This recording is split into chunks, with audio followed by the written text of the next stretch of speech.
Here we are in Newquay, Cornwall, where tomorrow morning at 7 o'clock the World Cup Rugby Ball begins an incredible journey around Cornwall. It's already travelled more than 6,000 miles through Ireland, Wales, Scotland, even across to France through the Channel Tunnel. The ball began its journey on the 29th of June at Rugby School. It's now in the third stage of its message relay. Today, it's being passed around Devon. It'll arrive at the county border tonight and be presented at the match between Devon and Cornwall at Lanson Rugby Ground, right on the banks of the River Tamar. The ball will be spending 24 hours in Cornwall, during which time it'll be paddled, sailed, driven, flown, handled by hundreds of people. Many schools will be turning out for this historic event. For these many children who will be there, it'll be memorable, and of course, rugby lies in their hands in the future. The weather forecast, I'm afraid, from the Radio Cornwall desk, not too good. Heavy showers, winds, that sort of thing, but I'm sure it'll take more than that to dampen the spirits of the people of Cornwall. So, on behalf of Radio Cornwall, this is Chris Blount, wishing one and all a very special day tomorrow.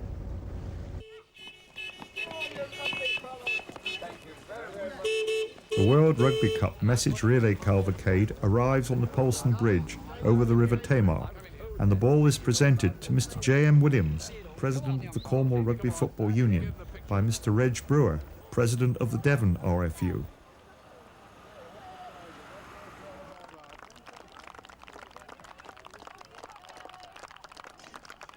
It is run around the pitch and is presented to the Mayor and Mayoress of Launceston. The arrival of the World Cup ball marks the beginning of the Tamar Cup match between traditional rivals Cornwall and Devon. This match is also regarded as a preparation for the forthcoming county championship. Whilst the teams battle it out on the pitch, the ball is taken by the cavalcade to Bude in the north of the county, where it will be run around the town centre by a torchlit procession.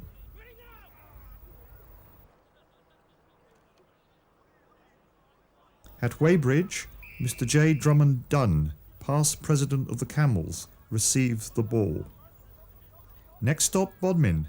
The ball is presented to the Mayor, and then on to RAF St Morgan, where the station commander, Group Captain B. Late, welcomes the message relay ball. The ball travels on to Newquay and is received by the Chief Inspector J. Hawkey for an overnight stay in the police station. During the night there has been some heavy rain, but as the sun rises, the clouds part and the World Rugby Cup message relay gets underway. The youngsters from Newquay Hornets will take the ball down to the harbour, where it will be conveyed by an unusual mode of transport.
Sea conditions outside the harbour are rather choppy, and the heavy Atlantic swell around Town Head makes it impossible for the inshore lifeboat to take the ball as planned by sea to St Agnes, so it has to travel the 14 miles by road.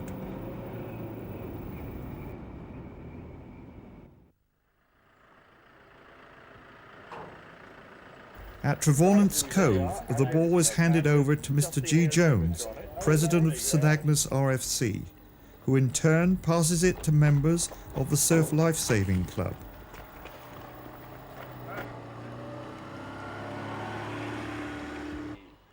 That's it, well done. Here you go.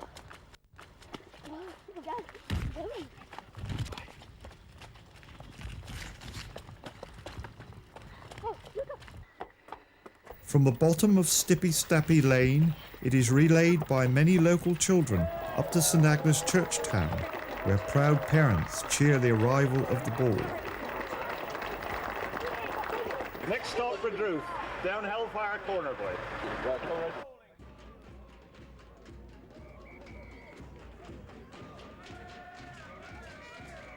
The Redruth ground is known the world over and has witnessed many famous county occasions, with the first ever home county match played here in 1884. Over the years, many titanic battles have been fought at Redruth, and it was here that Cornwall first won the county championship in 1908. The Springboks played here in 1906 and 1912, France B in 1970, and the Barbarians in 1983. Also, the New Zealand Barbarians, who included many famous All Blacks, played on this ground in 1987.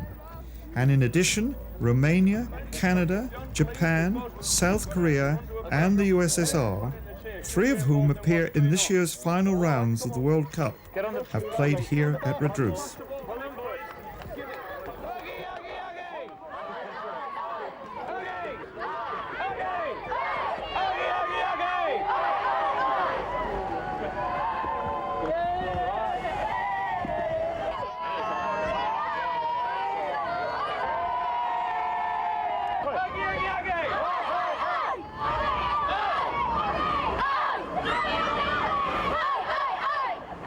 From Redruth, we travelled with the children in the open-top bus through the old mining district to Cornwall College, where the chairman of Carrier District Council, Mr. D. Roberts, and Dr. C.V. Phillips, Honorary Secretary of the Cornwall Rugby Football Union, received the ball in front of the CRFU Promotions trailer. We changed transport from bus to fire engine for the next stage of the journey to Camborne, the home of Richard Trevithick, the famous inventor and engineer.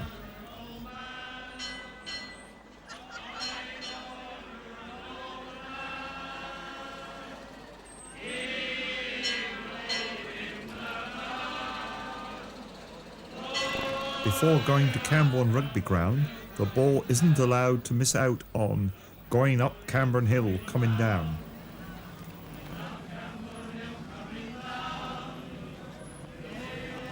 Meanwhile, John Collins, who played for England in 1952, enters the Camborne ground, where he awaits the arrival of the ball. He has been asked to kick the ball over the crossbar to mark Camborne's part in the message relay celebrations. Well, so far it's gone very, very well. We've done a lot of planning for this message relay. A bit of weather trouble this morning in Newquay, but we've got over that, and as you can see, it's a beautiful sun-shining day in Camborne. A lot of excitement down at Redruth this morning with the open-top minibus driving the youngsters up to Camborne to Williamson's Rovers, our main sponsors. And here you see around the field here, all these local schools brought a lot of young people in. And this is just a sample of what is going to actually be happening during the rest of the day. We're very excited about it, and glad the sun's shining and so many people, the mayor and the chairman and the presidents and various clubs have been around to welcome us. So let's hope it keeps up for the rest of the day.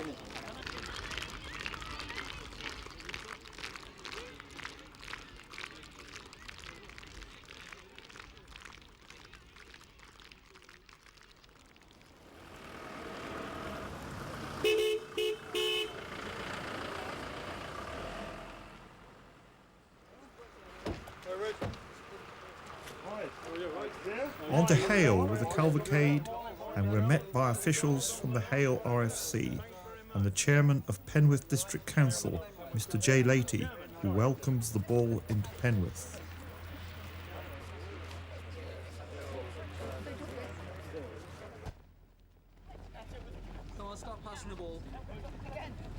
The ball is then run through the mile-long main street of Hale, where early morning shoppers cheer the ball on its way, and one rather puzzled lady, waiting for a bus, thinks for a moment that the lads are trying to sell her the message relay ball.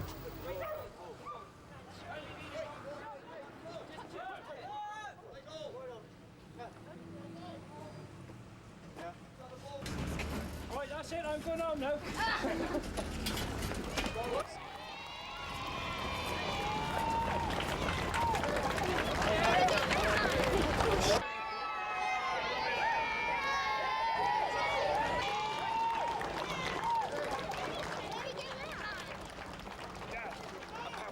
The Mayor of Hale and Mr. John Jago, President of Hale RFC, with many excited schoolchildren, congregate in Foundry Square, eagerly waiting to touch the ball. Everybody touch it. St Ives Harbour provides the scene for the next special event. Whilst the ball makes its way along the seafront, an aircraft prepares to take off from a nearby airfield, ready to play its part in the day's activities.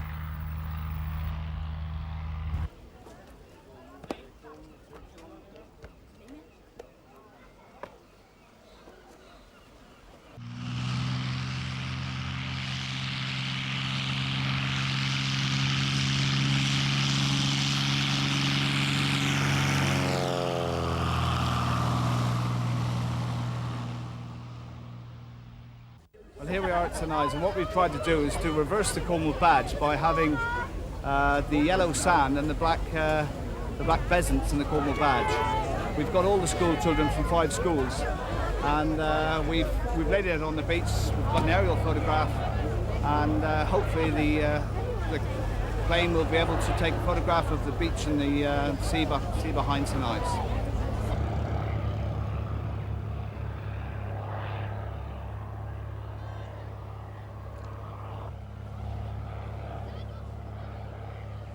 The ball is presented to Mrs. B. James, the Mayor of St Ives, as Peter Shannon flies over the harbour taking photographs. Up from the harbour to the fire station, where the ball is presented to Chief Fire Officer Burrow. Here it is. Ready to go in the harbour, all right? Lovely. Super. Yeah. Very good. Got the right weather, haven't we? The ball continues along one of the most beautiful coastal roads in Cornwall.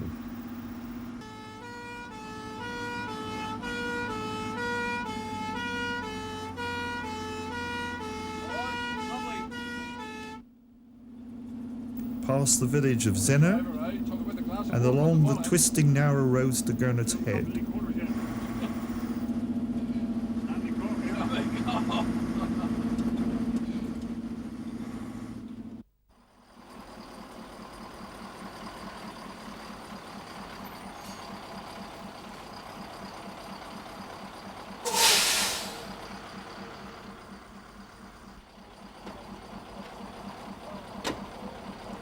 Good morning, sir.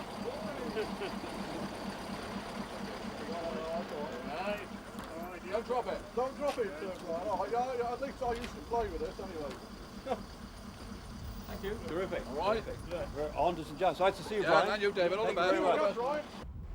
The ball is now transferred to St Just's fire tender, which takes it through Pendeen and on to St Just RFC.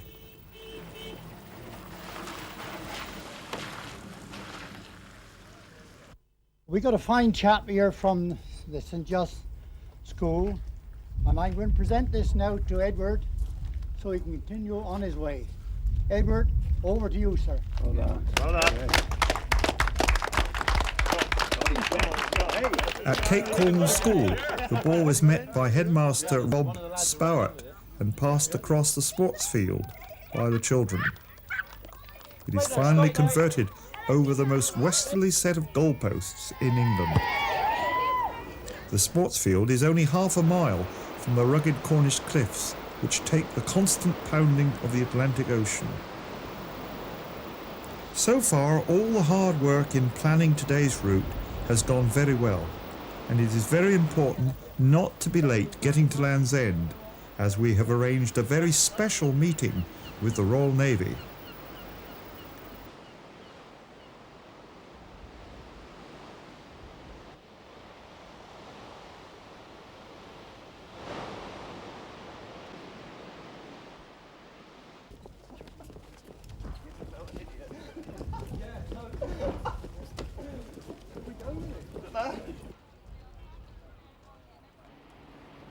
The ball is handed over to Mr. Cairns Boston, manager of the Land's End complex.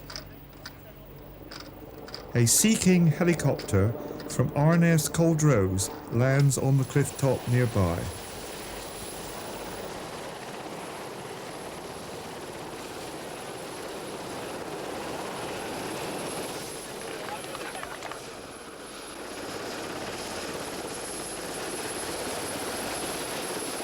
The ball is run to the first and last house by Zara Thomas and Lucas Flunn, the two children who live the furthest west on the English mainland.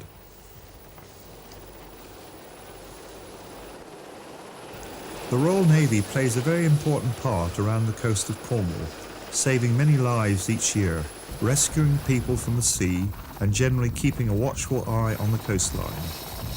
This stretch of water around Land's End can be treacherous. Strong currents and tides combined with the Atlantic gales make it a hazardous place for shipping. Lieutenant Wolstenholme and his crew take off from Land's End and head for St Michael's Mount, where the ball will be lowered down to Lord St Leven, who lives in the castle. St Michael's Mount is one of the most frequently visited National Trust properties in the British Isles and lies just 2 miles from Penzance, where the helicopter lands the ball at the Pirates Rugby ground.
Returning to Culdrose, the helicopter delivers the ball to Park Eglos School in Helston, and from here the ball is run to Helston Comprehensive School and across the field to the Sports Centre, where it is received by the Mayor, Mr. J. Hocking.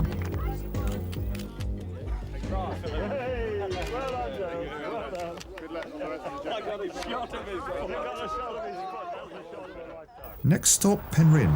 The cavalcade roars on with a lead car driven by Joe Picken, who has been responsible for the smooth running of the World Cup message relay during the England phase. While stopping at some roadworks, we are able to have a quick chat with him. Well, actually it's going very, very well, better than we'd hoped, or as well as we could have hoped. We've had superb turnout, beautiful weather, and more or less on song. With a great turnout from children, and the Land's End was particularly good because of the number of visitors that were still there, and they got really into the mood of what we're trying to do. Nice to meet you. Here we are. This is it. The World Cup Rugby. Okay, there you go. Over. Start there. start there. Quickly, quick as you can now. 15 minutes round the field. It's absolutely an ideal example of cooperation between a rugby club, a secondary school and the primary schools and the mini junior section of the rugby club. So you can see here now we've got 1,000 pairs of hands actually holding the ball or handling it in the space of a very few minutes around this marvellous playing field that they have at the school. From here we'll be moving on to Falmouth and we'll catch up with you later with more details later on in the day. Thank you.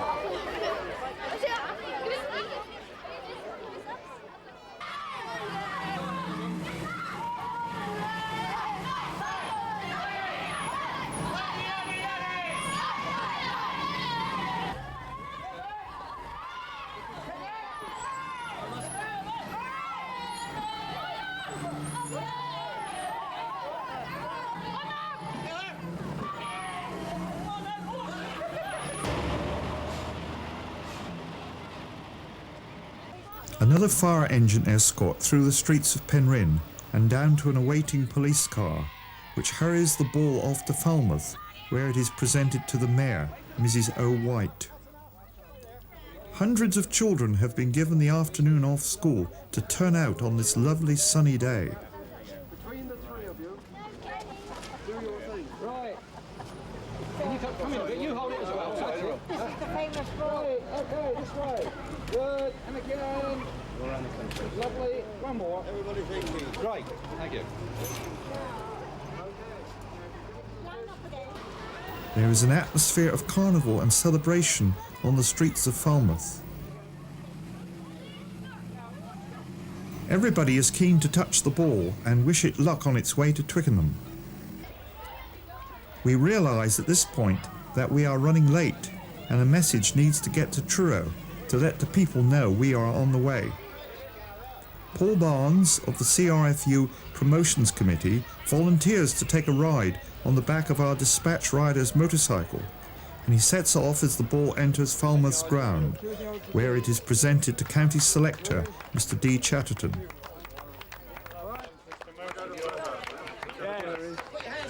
Right. Hurrah.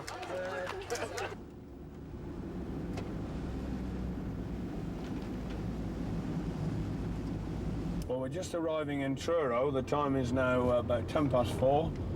The weather's still holding good. There's been one or two showers, but we've managed to miss them all. The day has been an absolute roaring success. We've had a turnout of as many as 20 at the smallest venue to something like 1,200 at one school, which was the last venue we went to. We're at this moment arriving at the memorial, the London Memorial at the top end of Truro, where we're about to meet the Lord Mayor and make the presentation of the relay ball.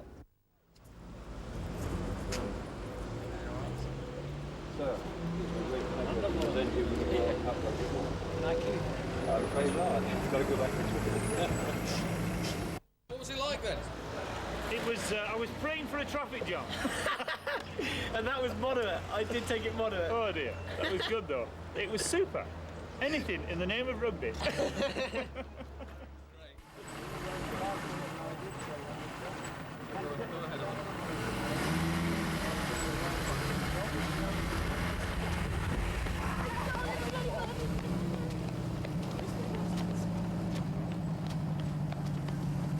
The ball is now run down Lemon Street, through the cobbled streets of the city centre.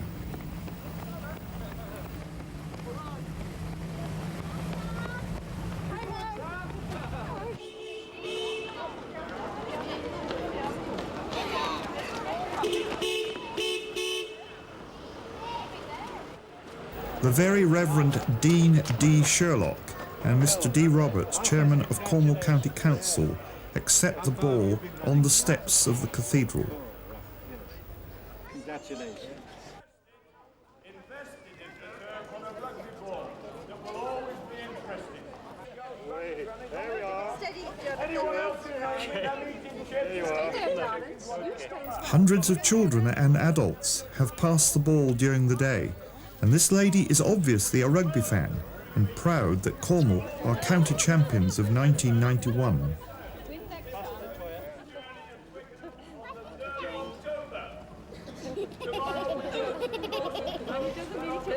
Buckinghamshire, Hampshire, Sussex, Kent and Surrey, and you will have been a part of it. All those that have sat out at the back just missed out.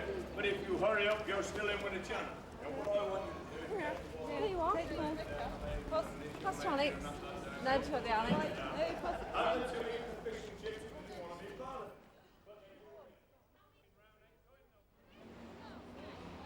Our next stop is Radio Cornwall, who have been with us all day reporting on the progress of the ball.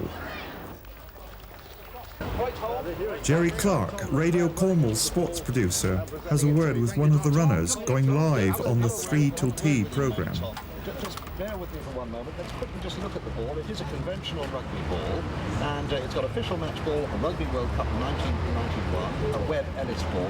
It was some guy called Webb Ellis who right. actually picked it up. He picked up a football, which a football in those days, Duncan, was more this shape than round.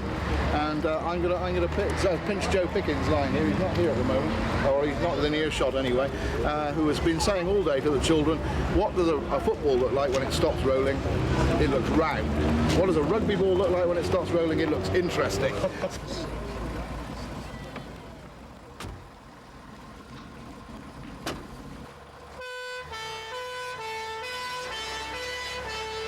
The rain that was forecast for the day finally catches up with us as the fire engine leaves Truro to take the ball to Pencollenic School on the outskirts of the city. The children eagerly line up with the firemen and message relay team to pose for a photograph before we head off to St Austell.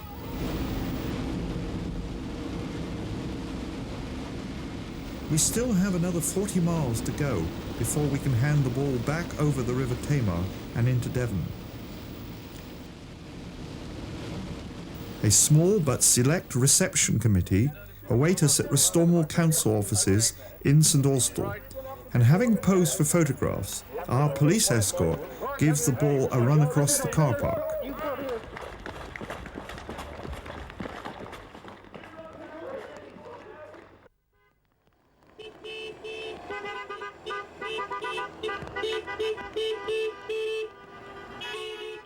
The organisation of today's event has been wonderful, and the proof of it is that after travelling over 150 miles, the cavalcade is still complete. We haven't lost anyone, yet. Rain is coming down, but I don't think it's really dampening the enthusiasm of anybody. We have about 20 boys out there who volunteered to do an extra stint with the relay ball. They're out there now running on the pitch. And it's an indication, really, of the enthusiasm that we've found in all the clubs. The youth have been involved in it all the way. And in particular at St Austell here, who are still in the early years of developing their mini junior section, which we're very pleased to see. They're really putting a lot of effort into that by the club. And we wish them all the success for the future.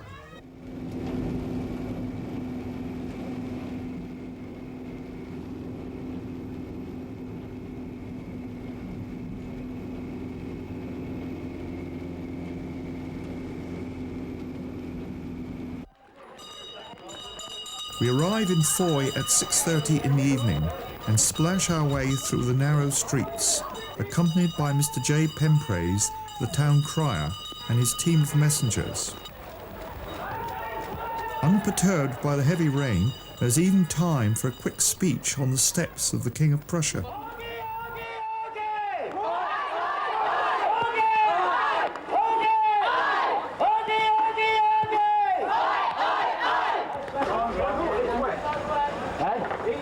It is wet, never mind.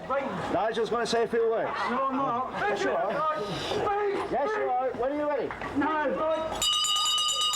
Ladies and gentlemen, please silence for Nigel! Sir. This is the World Cup relay ball with a message in which gets to Twickenham on October the 3rd. Over there! With a message in with Prince Andrew's going to read out just before kick-off time. It's come to Foy, it's going right round the country. We've got it for 15 minutes. We've got to get going as soon as we can to get it out to Liscard. Thank you very much.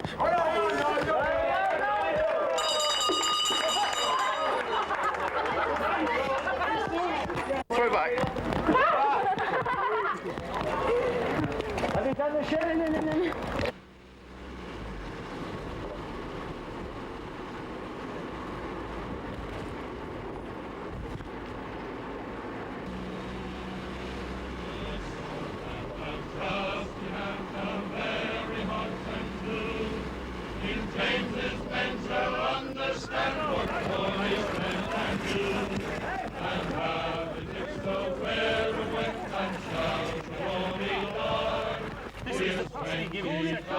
Pasties and good wishes are passed around in the car park.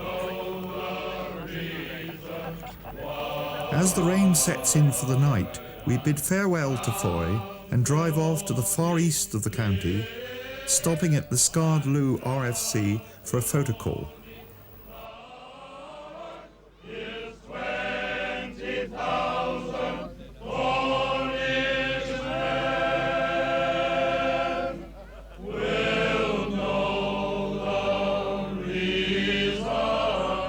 Finally, at 8:30, the message relay ball arrives at the border town of Salt Ash, where it is received by Mrs. S. Hooper, the Mayor of Salt Ash.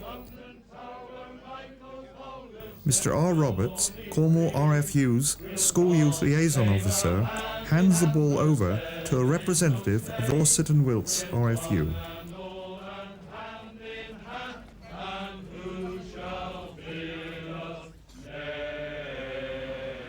"26 hours after entering the county, the ball crosses over the Tamar Bridge on its journey to Twickenham, where it will arrive on Thursday the 3rd of October and help to mark the opening ceremony of the Rugby World Cup.